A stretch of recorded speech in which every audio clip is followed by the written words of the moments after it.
오늘은 기도에 관하여 세 번째 시간이고요. 첫 번째는 기도는 특권이다 라는 것을 함께 나누었고, 두 번째는 잠언 28장 9절 말씀을 함께 나누면서 사람이 귀를 돌이키고 율법을 듣지 아니하면 그의 기도도 가증한 것이다 라는 것에서 가증하다 라는 것과 율법이 어떤 것인가를 우리가 좀 보았습니다.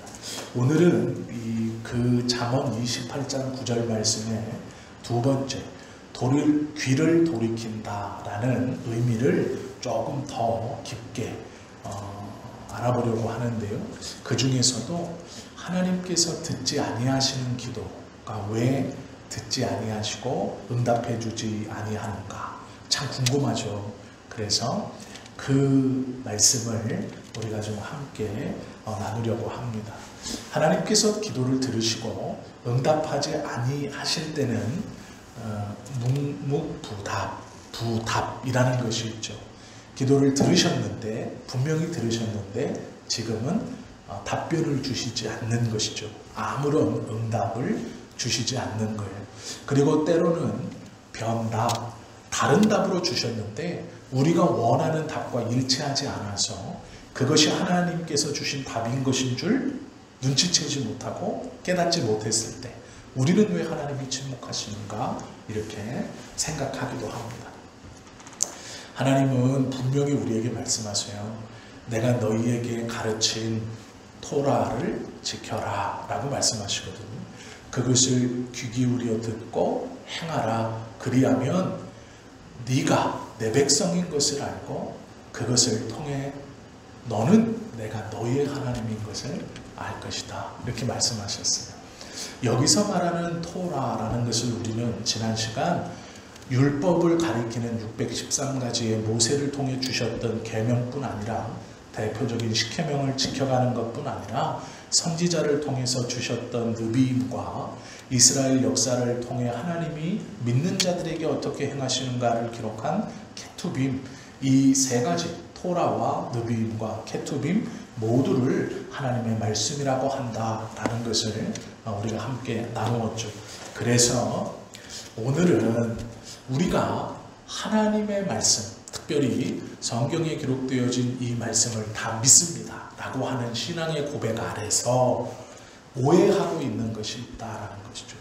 하나님의 말씀을 들어라 라고 할 때 우리는 자꾸 성경에서 우리의 생활에서 하나님의 말씀을 듣는다는 게 뭔가 라고 생각하면 성경을 읽는 것이라고 생각해요. 물론 성경을 읽는 것은 매우 유익하고 하나님의 말씀을 듣는 대표적인 방법입니다. 그러나 듣는다는 것은 귀로만이 듣는 게 아니에요. 눈으로 읽고 귀로 듣다. 이 하나님의 말씀을 알다. 하나님의 말씀을 듣는다 라는 것은 내가 귀로 들어서 소리를 들어서 안다. 이 눈으로 글을 읽어서 깨우친다. 이런 뜻만이 아니고요. 그것을 우리의 삶에서 어떻게 끌어내서 적용하는가, 현실에서 이걸 어떻게 이루며 살아가는가, 여기까지가 하나님의 말씀에 청종한다의 그 듣다 안에 들어가 있는 것, 현실에서 내가 실천하는 것까지거든요. 그러면 우리는 하나님의 말씀 듣는 것을 첫째 오해하기를 성경을 읽는 것, 설교를 듣는 것 이렇게만 생각해요. 그런데 하나님의 말씀에 청종한다라는 것은 실천까지예요. 그러면 실천하는 데 있어서 우리가 크게 잘못 생각하는 게 뭐냐면 도덕적이고 윤리적인 삶이에요. 하나님의 말씀을 들어요. 설교를 들어요. 말씀을 읽어요. 그래서 우리는 그 말씀을 품고 살아가려고 합니다. 그래서 이제 현실을 살아요. 오늘을 살고 어제를 살았고 내일을 사는데 어떻게 사느냐? 하나님의 뜻대로 살아야지. 그러면 제일 앞서는 게 뭐냐면 도덕적이고 윤리적인 삶이에요. 다 이렇게 생각합니다. 그래서 하나님의 말씀을 듣고 사는 법이라고 하면 대부분 정직하게 사세요가 먼저 나옵니다. 선하게 사세요. 남의 것 뺏지 마세요. 헐뜯지 마세요. 이게 먼저 나옵니다. 왜요? 하나님의 말씀을 내가 듣는다라고 했을 때 성경을 읽는 것은 물론이요, 설교나 강론의 말씀을 듣는 것과 그것을 현 상황에서 실천해야 되는데, 이 실천하는 게 어디에 초점이 맞춰지느냐? 윤리적이고 도덕적인 것에 맞춰져요. 그래서 하나님의 말씀을 잘 듣는다라고 하는 성도들의 삶을 보면 물론 높은 도덕성이 나와야 됩니다. 이건 당연한 거지만 그 높은 도덕성이 나오는 것에 하나님의 말씀을 실천하고 사는 것에 높은 도덕성이 하나님의 말씀을 실천하고 사는 것과 같아져 버려요. 이게 문제가 생깁니다. 왜 그러냐면 하나님의 말씀을 들으면 도덕성이 안 생길 수 없어요. 하나님은요, 높은 도덕과 윤리를 우리에게 요구하세요.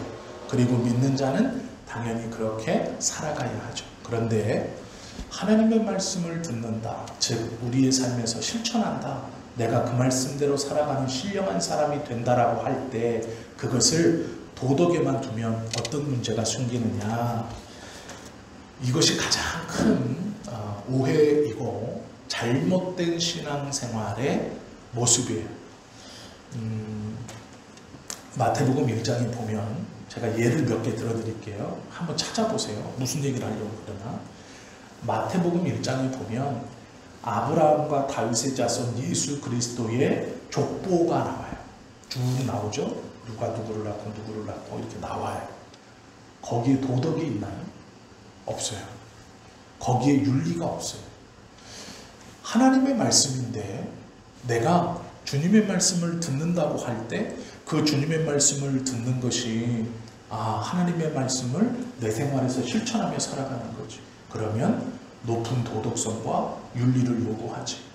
이렇게만 생각하시면 마태복음 1장의 말씀은 도덕이 없어요. 그렇기 때문에 그것은 내 삶에서 내가 읽고 내가 붙들어야 되고 그 말씀을 통해서 하나님이 주시는 어떠한 것도 나에게는 없는 거예요. 아니, 정확히 말하면 필요가 없는 거죠. 왜요? 도덕이 없잖아요. 윤리가 없잖아요. 그 본문에는. 그렇기 때문에 그것이 하나님의 말씀에서 낮아지는 거예요. 탈락되는 거예요. 반대로 하나님의 말씀 중 어떤 도덕적인 것을 말하는 것이 있으면 그 말씀이 더 높아지는 거예요. 더 중요해지는 거예요. 그래, 이거지. 이렇게 생각한다라는 것이죠. 이것뿐만이 아니에요. 레위기에 보면 여러 가지 제사의 방법들이 나옵니다. 그리고 성막을 짓는 법이 나와요. 거기에 도덕이 없습니다. 윤리가 없어요. 그러면 그 본문을 통해서 하나님이 우리에게 주시는 우리의 삶에서 우리가 붙들고 가야 하는 하나님의 뜻이 없나요? 그렇지 않죠. 그러면 그 본문은 다른 실천적인 본문들보다 하찮은 본문인가? 그렇지 않죠. 그러나 하나님의 말씀을 듣는다, 하나님의 말씀을 실천한다라고 할 때 우리가 윤리적이고 도덕적인 삶이 하나님의 말씀을 실천하고 그 말씀을 따르는 삶이다라는 것에 치우쳐버리면 마태복음 1장이나 레위기에 있는 제사제도나 성막에 대한 이 성전에 대한 것은 아무런 하나님의 뜻을 우리에게 주지 못하게 되는 것이죠. 삼손의 이야기도 마찬가지예요. 삼손의 이야기를요, 삼손이 이방 여인에게 홀딱 빠져가지고 나시린의 비밀인 머리카락을 자르면 힘이 빠진다는 걸 얘기해서 머리가 깎이고 두 눈이 뽑혀서 원수의 수도성 왕궁 지하에 지하감옥에 갇혀서 나귀나 돌리는 맷돌을 돌리다가 잔칫날이 되어서 마지막 피날레에 보기 좋은 조롱거리로 기둥 사이에 묶여 있다가 나로 한 번만 다시 그 힘을 주십시오 해서 두 기둥을 끌어안고 죽었다. 그때 무너져서 죽은 원수의 숫자가 삼손이 살아있을 때 때려 죽인 숫자보다 많았더라. 이렇게 얘기하면 이소부화예요. 이건 이소부화하고 똑같아요. 그러므로 우리는 이방 여인에게 빠지지 말고 자신의 비밀을 말하지 말고 이렇게 가야 되는 거예요. 거기서 도덕을 찾으면요, 역시 하나님이 허락하지 아니한 것 손대면 탈납니다. 거기 가서 살붙이고 살면 탈납니다. 믿지 않는 사람들하고 일하면 탈납니다. 그러니 망하고 그러니 손해봅니다. 이렇게 가요. 거기서 말씀하시는 건 도덕이 아니에요. 거기서 우리가 찾아야 될 건 도덕이 아니에요. 연자맷돌 돌리는 노역을 했다고 실패했다, 성공했다, 끌어안고 죽었다, 살았다, 그게 중요한 게 아니에요. 우리가 하나님의 말씀을 듣는다라고 할 때의 말씀을 경청함이 높은 도덕성이나 높은 윤리성을 가지고 살아가는 것만이 아니에요. 그런데 우리는 그렇게 생각해요. 그래서 도덕적이고 윤리적으로 사는 것이 내가 경건하게 사는 것처럼 그렇게 생각하고 착각하죠. 성경은 우리에게 도덕을 안 가르치는 건 아니에요. 높은 도덕을 가지고 높은 윤리를 가르칩니다. 그러나 성경이 우리에게 가르치는 것은 너무도 명확해요. 성경은 우리에게 너는 부족하다라는 것을 먼저 깨우쳐요. 너는 부족하다. 삼손의 이야기도 마찬가지예요. 삼손은 자신의 뜻대로 행할 때 자기가 혼자 있을 때 부족한 사람이에요. 그러니 연약한 여성, 이방 여성의 꾀임에도 넘어가는 거예요. 삼손이 다시 그 힘을 회복할 때는 자신의 약함을 인정하고 하나님께 맡겼을 때예요. 성경은 우리를 먼저 약하다라고 가르쳐요. 우리는 힘이 없다. 너는 힘이 없다. 그러므로 성경을 경청한다는 첫 번째는 하나님, 나는 힘이 없습니다. 두 번째는 하나님께 힘이 있습니다. 그리고 세 번째는 맡기는 거예요. 이것이 성경에서 우리에게 가르쳐 주시는 것이죠. 이 연약한 나를 위해서 힘 주시는 것뿐만 아니라 이 연약한 나를 위해서 예수 그리스도가 십자가를 지셨고 하나님이 하나님의 나라를 예비하셔서 이 연약한 나로 그 나라를 들어가게 하신다라는 것. 출발은 우리의 약함입니다. 우리가 이 땅에서 발붙이고 사는 것은 윤리적이고 도덕적인 삶을 살아야 하지만 그것이 성경을 읽는다, 듣는다, 그리고 내 삶에서 행하는 경건한 자의 모습의 대표적인 앞에 나타나는 표명이 아니에요. 윤리적이고 도덕적인 삶은 첫 번째가 아니에요. 그것을 말하시지 않는 것은 아니지만 그것이 제일 앞에 서면 안 돼요. 제일 앞에 서는 것은 그리스도로 말미암아 죄인에게 주어진 복음의 은혜, 그 안에서 겸손하고 자신의 정확한 연약함을 아는 것이 먼저예요. 세상 사람이나 주변 사람들이 우리를 보면서 저 사람은 참 윤리적이고 도덕적이다 라는 것, 고귀한 성품이나 품성을 드러내는 것 중요하지 않다는 게 아니지만 그것보다 그들이 우리에게 내가 고상하고 도덕적인 삶을 산다라는 것을 보이고 그의 입에서 그것이 증거되는 게 중요한 게 아니라 내가 나의 연약함을 깨닫고 하나님께 모든 힘이 있고 맡기는 자임을 알고 살아가는 것, 내 삶이 그렇게 살아가는 것이 중요하다라는 것이죠. 하나님의 말씀을 날마다 본다면 말씀의 적용이 절대로 도덕의 적용은 아니다라는 것을 우리는 알고 있어야 돼요. 왜 그러냐면 거룩하신 하나님의 말씀을 도덕, 높은 윤리적 수준이라는 것으로 제한시키면 안 되는 거예요. 하나님께서 우리에게 주신 바 은혜는 어떠한 것으로 명확하게 정의될 수 없어요. 이렇게 살면 하나님의 뜻대로 사는 겁니다. 이런 모습이 드러나면 하나님의 뜻대로 사는 겁니다. 이렇게 정의돼서는 안 돼요. 왜 안 되냐? 하나님이 우리에게 주신 은혜는 우리가 판단하고 선그어 놓은 그 정의, 그 도덕, 그 윤리로 재단되어질 수 있는 작은 것이 아닙니다. 우리의 판단으로 하나님께서 우리에게 주시고 우리가 살아가야 하는 모습을 이렇다라고 제한할 수 없다는 거예요. 더 크고 더 깊기 때문에 부족하고 겸손한 가운데 하나님께서 우리에게 주시는 그 큼과 그 기쁨을 항상 감사하며 묵상하고 살아가야 한다라는 것이죠. 이것이다. 내가 정한 기준으로 이것이다. 이것입니다. 라고 하는 그 순간 하나님의 말씀은요. 더 이상 우리에게 들려질 필요가 없어요. 하나님의 은혜는 더 이상 우리에게 깊게 남아있을 필요가 없어요. 왜요? 내 기준에 합당하고 남의 기준에 합당했기 때문이죠.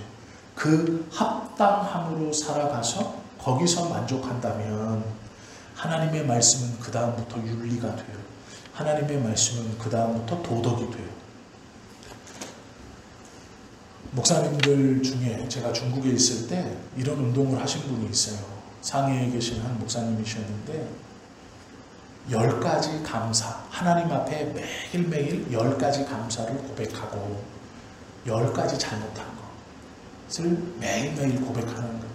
그래서 목사님부터 당신의 성도들이 볼 수 있는 그 사이트 커뮤니티에 목사님이 하루를 느끼면서 이 주무시기 전에 10가지를 써요. 10가지의 감사, 그리고 10가지의 잘못을 써요. 그것을 성도님들과 하고 있다 이렇게 말씀하셨어요. 참 경건하고 너무 좋은 것이죠. 그런데 문제가 뭐냐면요, 10가지의 감사와 10가지의 용서 구할 것, 잘못한 점을 써놓으면 나중에 그게 다 어떻게 되는 줄 아세요? 무슨 필터에 다 걸릴까요? 윤리적이고 도덕적인 필터에 다 걸려요. 윤리적이고 도덕적인 필터에 걸려서 뜨면 감사해요. 내가 윤리적이고 도덕적으로 살 수 있어서 감사합니다. 잘못한 게 뭐냐면 윤리적이고 도덕적인 필터에 가라앉으면 잘못한 거예요. 매일매일 10가지의 감사와 10가지의 잘못된 점을 기록하면서 목사님이 온 성도들에게 그렇게 하면 성도들은 또 그걸 보고 또 자기들 걸 적어요. 이제 그거를 이제 목사님이 이렇게 보여주셨어요. 자랑하듯이 모임에 오셔서. 그래서 제가 그걸 쭉 읽었어요. 너무 부럽고 경건하게 사시는 것이 참 좋아요. 그런데 읽다 보면 매일이 비슷해요. 그리고 도덕적이고 윤리적인 것을 당신이 지켜가면 감사하고 그것대로 행하지 못했을 때 회개하는 것을 봐요. 그게 아니에요. 하나님의 말씀을 듣고 내가 생활에서 적용한다는 것은 윤리적인 잣대로 감사와 회개가 아니에요. 우리는 윤리적인 잣대로 들이밀어서 판단되어지고 우리의 생활이 결정나는 사람들이 아니에요. 하나님의 은혜로 판단하는 거예요. 하나님의 은혜로. 하나님의 은혜가 우리의 삶의 기준이에요. 하나님께서 우리에게 은혜를 주실 때 어떤 확신으로 주시면 불안해하지 않고 너무 좋겠죠.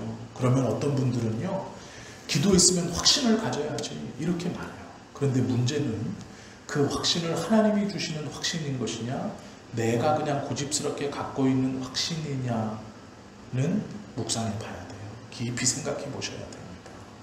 하나님께서 확신을 주신다는 것은 두렵거나 불안해하는 마음을 주지 않으시는 것이 확신이에요. 다윗이 전쟁에 나갈 때 하나님께서 담대하라고 말씀하세요. 여호수아가 전쟁에 나갈 때 하나님께서 담대하라고 말씀하세요. 담대하라는 건 무서워하거나 떨지 말라는 말씀이거든요. 어떤 일에 있어 우리 안에 불안함이 없다면 비록 내가 그것에 대해서 내 마음대로, 내 뜻대로, 내 소원대로 이루어지지 않아도 괜찮아요. 하나님께서 마음에 담대함을 주셨다는 것은 하나님의 선하심의 길이 있다라는 것이거든요. 우리가 기도할 때 우리의 기도, 하나님께 드려지는 우리의 기도가 만약 하나님, 우리가 나에게 이런 부를 허락해 주시면 그 부를 가지고 이런 일들을 하면서 하나님 나라를 위해서 정말 잘 사용하겠습니다. 어떤 명예를 주시면, 어떤 힘을 주시면 이렇게 잘 사용하겠습니다 라고 우리가 기도해요. 또 그렇게 하는 것이 맞다라고 우리는 배웠습니다. 그래서 우리는 돈을 구할 때도 하나님을 위해서 사용할 선한 돈을 구하라고 배웠고 또 그렇게 믿고 기도했죠. 문제는 그렇게 해서 부자가 됐냐는 거예요. 대부분은 못 되셨을까요? 분명히 나에게 경제적인 부를 주시면 하나님을 위해서 쓰겠다고 기도했고 나에게 어떠한 자리를 주시고 명예를 주시고 그렇게 되게 해주시면 내가 그걸 통해 하나님의 일을 하겠다고 기도했는데 왜 하나님이 허락을 하느냐? 이게 안 됐기 때문이에요. 앞에서 말씀드린 하나님의 뜻에 귀를 기울이고 하나님의 뜻을 실천하는 것이 어느샌가 나도 모르게 윤리적이고 도덕적인 것을 지켜가고 그것을 실천하는 것이 하나님의 뜻이다 라고 내 스스로 박스를 정해놓고 딱 거기 집어넣었기 때문이에요. 이렇게 하나님의 뜻을 자신의 어떠한 것으로 딱 정해놓고 하나님께서 원하시는 믿는 자의 모습은 이것이다 라고 할 때 제일 앞에 자신도 모르게 어느새 윤리와 도덕이 있다면 그 사람은 하나님의 뜻을 온전히 깨닫거나 듣고 실행하는 사람이 아니에요.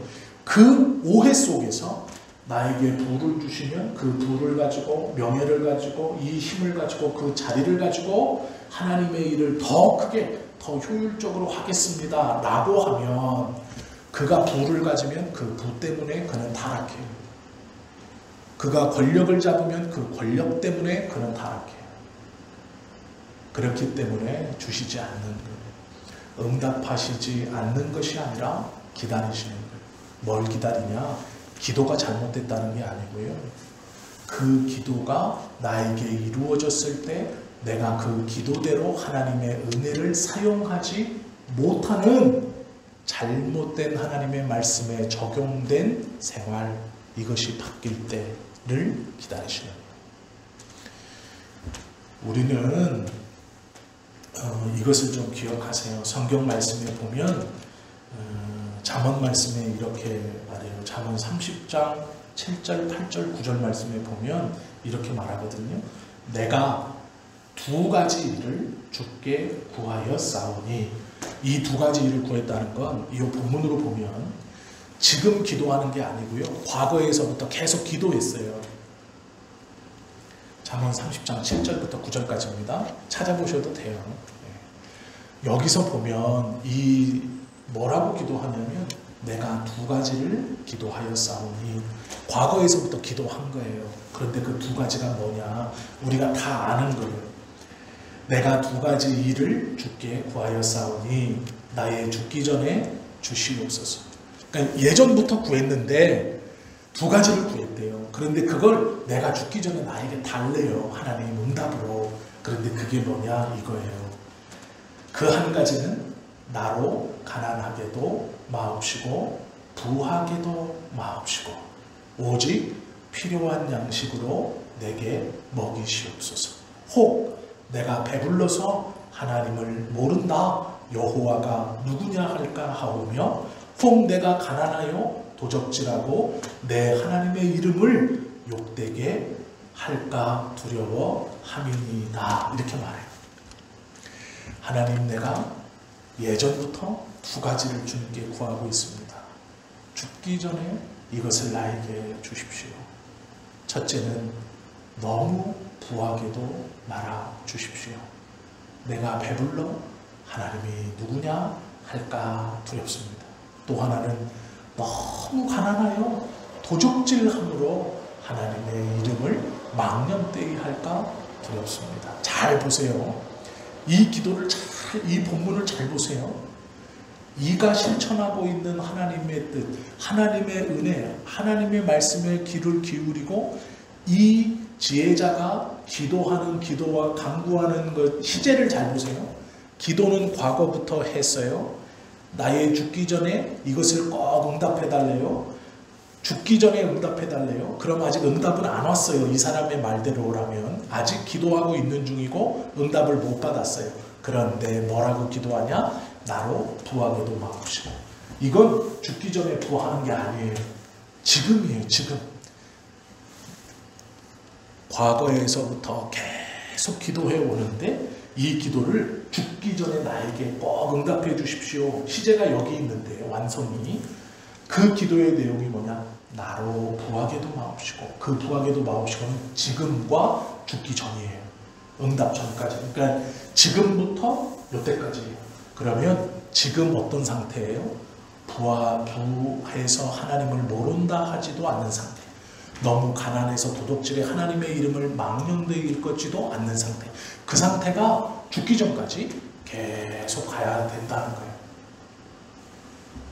지금 이의 상태가 어떤지 아시겠죠? 앞으로 그렇게 만들어 달라는 게 아니고요. 지금 그 상태예요. 지금 그 상태. 현재 내가 부하지도 않고 가난하지도 않은 상태예요. 현재 내가. 과거에서부터 그렇게 기도했고 이 기도의 제목은 여기가 되기 전, 내 육신의 삶이 끝나기 전 꼭 응답해 달라고 하는데 그 기도를 과거에서부터 오늘도 하고 있는데 오늘 나의 상태가 어떠냐? 부하지도 않고 가난하지도 않은 상태인 거예요. 너무 부해서 하나님을 모른다 하지도 않는 상태, 가난하여 주의 이름을 망령되이 일컫지도 않는 지금의 그 상태. 지금 이걸요 기도하고 있는 우리의 상황이 아마 지금 다 이럴 거예요. 우리의 현실이 이 잠언 30장의 저자와 같을 거예요. 하나님 구합니다. 너무 큰 부자가 되어서 하나님을 모른다 하지 않게 해주십시오. 다 기도해 보셨잖아요. 가난해서 하나님의 이름을 망령되이 일컫는 자가 되지 않게 해주십시오. 다 기도해 보셨어요. 그리고 우리가 뭐라고 기도하나요? 하나님, 그런데 나에게 부를 주시면 이것을 가지고 주님의 일을 정말 성실히 열심히 감당하겠습니다. 이렇게 해요. 기도가 잘못된 게 아니고요. 마음이 잘못된 거예요. 우리가 오해하고 있는 거예요. 그 하나님의 뜻을 이루고 지켜가고 내 삶에서 붙들고 간다는 것이 남들뿐만 아니라 내 안에서 정해진 어떤 이 믿는 자의 틀, 내 기준, 거기에 딱 맞춰서 가는 것, 이것이 잘못돼요. 그 마음을 가지고는 기도 응답을 받을 수 없다, 이렇게 말씀하시는 것이죠. 누가복음 12장 19절에 보면 부자 농부의 비유가 있잖아요. 거기서 이 부자가 스스로 이렇게 말하죠. 영혼아, 여러 해 쓸 물건을 많이 쌓아두었으니 평안히 쉬고 먹고 마시고 즐거워하자, 이렇게 말해요. 많이 벌었더니 이제 쉬자, 이렇게 돼버리는 거예요. 그렇게 된대요. 하나님의 말씀을 오해하는 것, 그것으로 구하고 그것을 구한 것이 채워지면 그것이 오히려 독이 된다라고 우리에게 말씀하는 것이죠. 구체적으로 우리가 부를 구하든 권력을 구하든 이것만을 자꾸 구하는 것을 가증하다고 말씀하시는 거예요.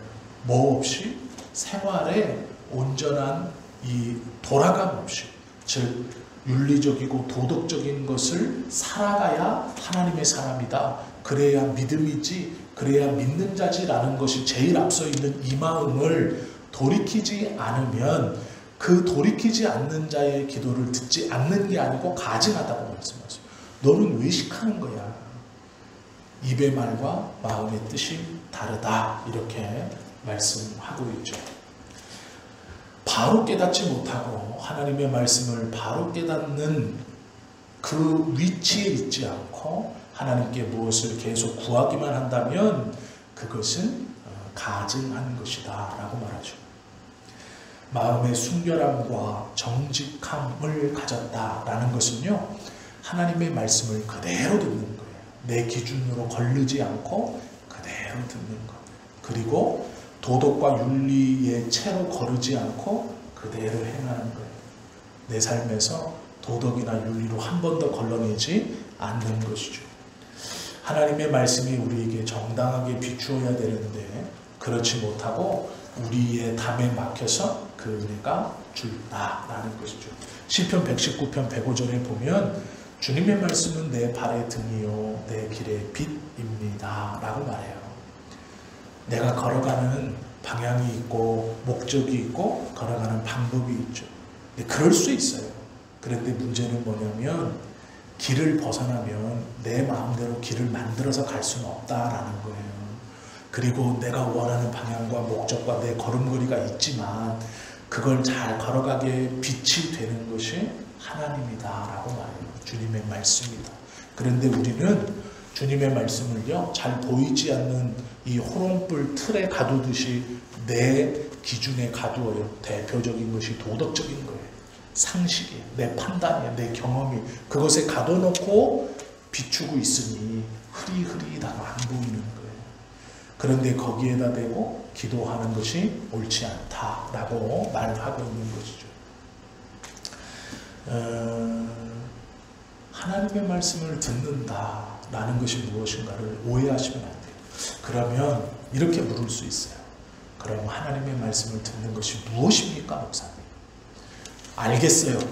윤리적이고 도덕적인 것이 앞서지 않는 삶, 복음으로 겸손함을 인정하고 하나님께 맡기고 하나님의 뜻을 윤리와 도덕이 아닌 내 판단이 아닌 하나님의 말씀을 앞세우고 가야 한다고 오늘 말씀하시는 건 알겠어요. 그러면 그 방법이 뭔가요? 이렇게 물을 수 있어요. 저도 잘 모르겠어요. 그건 개인적으로 묵상하셔야 돼요. 제가 그게 뭐다라고 말하는 순간 그게요 윤리가 되고 도덕이 되는 거예요. 그걸 제가 가르친다고 하나님의 뜻이라고 이것이라고 말하는 순간 그게 윤리고 그게 도덕이 돼요. 내 마음에 성령께서 우리 각자에게 역사해 주셔서 내 삶에서 내가 하나님의 뜻을 지켜가는 방법이 다 다름에도 그것을 이것이다라고 이렇게 해야 된다라고 말하는 순간 하나님의 은혜를 제한시켜버리는 하나님의 역사를 제한시키는 거예요. 저도 모르겠어요. 제가 아는 것은 제 삶에서 제가 지키고 고백하고 살아가야 하는 거예요. 그거밖에 모르겠어요. 우리 함께 이 말씀을 나누는 우리 집사님, 권사님들 어떤 것인지 저는 몰라요. 분명한 것은 그게 도덕이나 윤리는 아니라 그것과는 비교할 수 없는 훨씬 더 넓고 깊은 거라. 우리의 삶에서 내가 어떻게 주님의 말씀을 듣고 실천하며 나아갈 수 있는가, 무엇이 앞장섰을 때 내 삶이 하나님의 은혜 아래 하나님의 붙들림 아래 살아갈 수 있는 것인가, 그것은 성령께서 우리 각자에게 주시는 거예요. 그것을 누구에게 물어서 그것을 어떤 말을 들어서 이것이구나 벌써 틀린 거예요. 누군가 이것이라고 확실히 말한다면 그는 거짓말하는 거예요. 주님의 말씀을 제안하는 자예요. 판단하는 자예요. 개인에게 주시는, 나에게 주시는 오늘 말씀을 듣고 어떠한 것을 맹신하거나 정통이라고 생각해서 이거지 라고 답을 내는 게 아니라 나에게 주시는, 내가 다 파악하고 한눈에 탁 들어오진 않지만 이것이구나, 이런 것이구나 라고 남에게 정확히 설명할 수 없는 그것이 내 삶에서 가야 하는 방향이고 지켜가야 하는 것이고 붙들고 가야 하는 것이다라는 거예요.